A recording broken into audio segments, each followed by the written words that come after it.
Interpréter et prévoir des spectres. Qui peut penser en admirant un feu d'artifice que les couleurs observées proviennent de l'interaction de la lumière avec différents atomes, le cuivre pour le bleu ou le sodium pour le jaune par exemple? C'est ce que nous allons expliquer dans cette vidéo. Jusqu'à la fin du XIXe siècle, les scientifiques considéraient que la lumière était une onde électromagnétique, car ce modèle permettait d'expliquer les figures de diffraction et d'interférence obtenues dans certaines conditions expérimentales.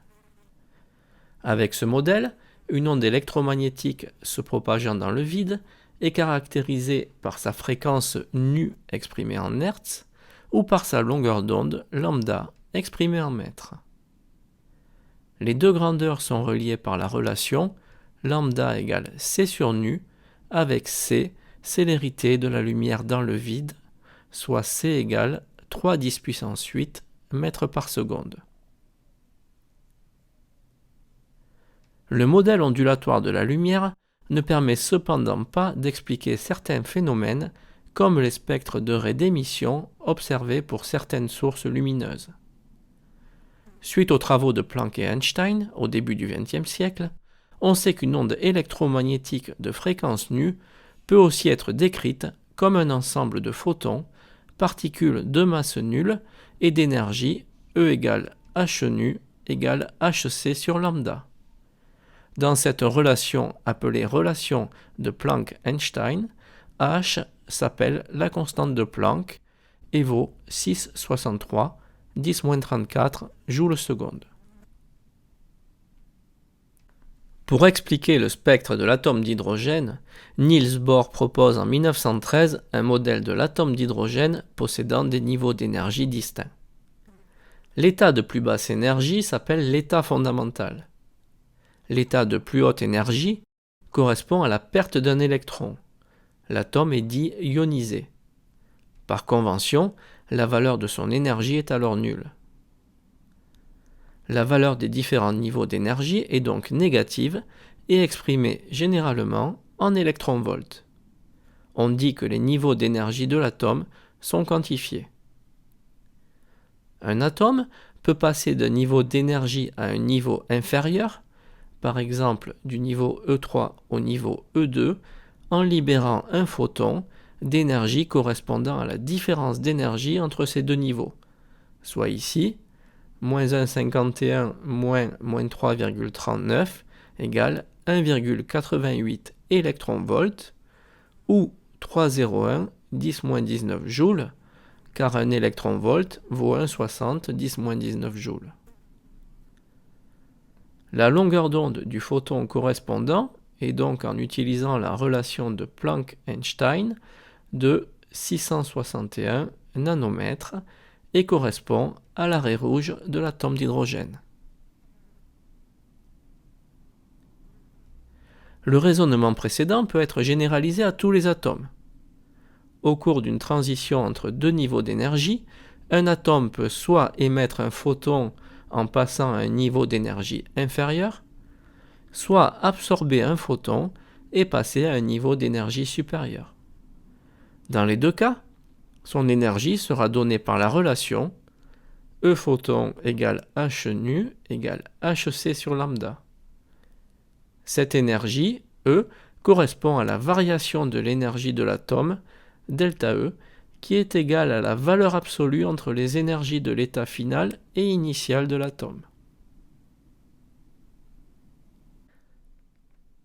Ces mécanismes permettent d'expliquer les spectres d'émission et d'absorption d'un atome, par exemple ici pour le sodium. On comprend également que le sodium soit utilisé dans les feux d'artifice pour obtenir une coloration jaune. Pour d'autres couleurs, d'autres atomes seront utilisés. En effet, les radiations émises ou absorbées sont caractéristiques d'un atome car elles dépendent des niveaux d'énergie de ce dernier.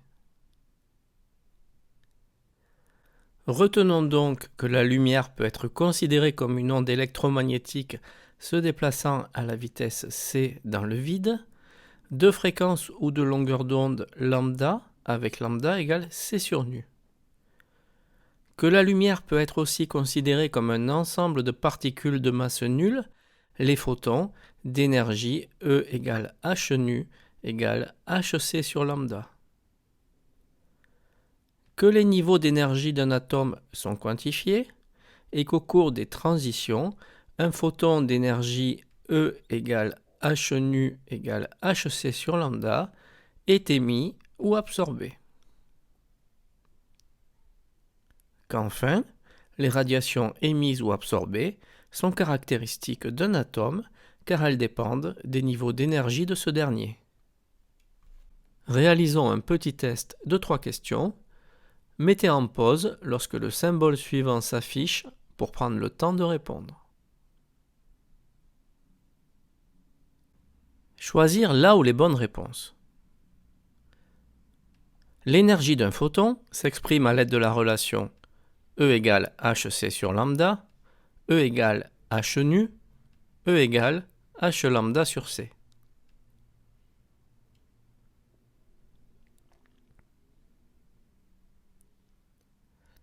La relation liant l'énergie d'un photon et la fréquence de l'onde électromagnétique correspondante est E égale h nu. Mais, comme fréquence et longueur d'onde sont liées par la relation lambda égale c sur nu, pour une onde électromagnétique se propageant dans le vide, la relation précédente peut s'écrire en remplaçant la fréquence nu par le rapport c sur lambda, E égale hc sur lambda. Les réponses A et B sont donc correctes. Choisir là où les bonnes réponses. L'énergie d'un photon peut s'exprimer en joules secondes, en électronvolts.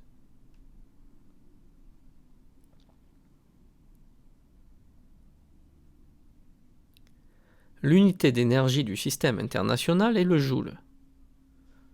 En physique des particules, on utilise souvent une autre unité, l'électronvolt. Elle est telle qu'un électronvolt vaut 1,60 10-19 joules. Les réponses A et C sont donc correctes. Choisir la bonne réponse. Le spectre d'émission de l'atome d'hydrogène est représenté ci-dessous et son diagramme d'énergie est représenté ci-contre. Sachant que la radiation de longueur d'onde 411 nanomètres correspond à une transition entre les niveaux d'énergie E6 et E2, sans calculatrice, dire si la radiation de longueur d'onde 656 nanomètres correspond à une transition du niveau d'énergie E6 vers le niveau d'énergie E1, du niveau d'énergie E3 vers le niveau d'énergie E2, du niveau d'énergie E2 vers le niveau d'énergie E3.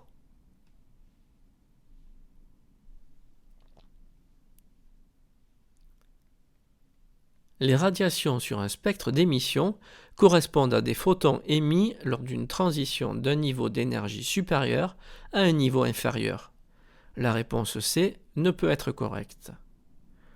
Enfin, la longueur d'onde de la radiation rouge, 656 nanomètres, étant supérieure à celle de la radiation violette, 411 nanomètres, la fréquence du photon libéré lors de l'émission de la radiation rouge sera plus faible. Son énergie h nu sera donc également plus faible et correspondra à une transition entre des niveaux d'énergie de l'atome plus rapprochés que dans le cas de la radiation violette. Il s'agit donc d'une transition du niveau d'énergie E3 vers le niveau d'énergie E2.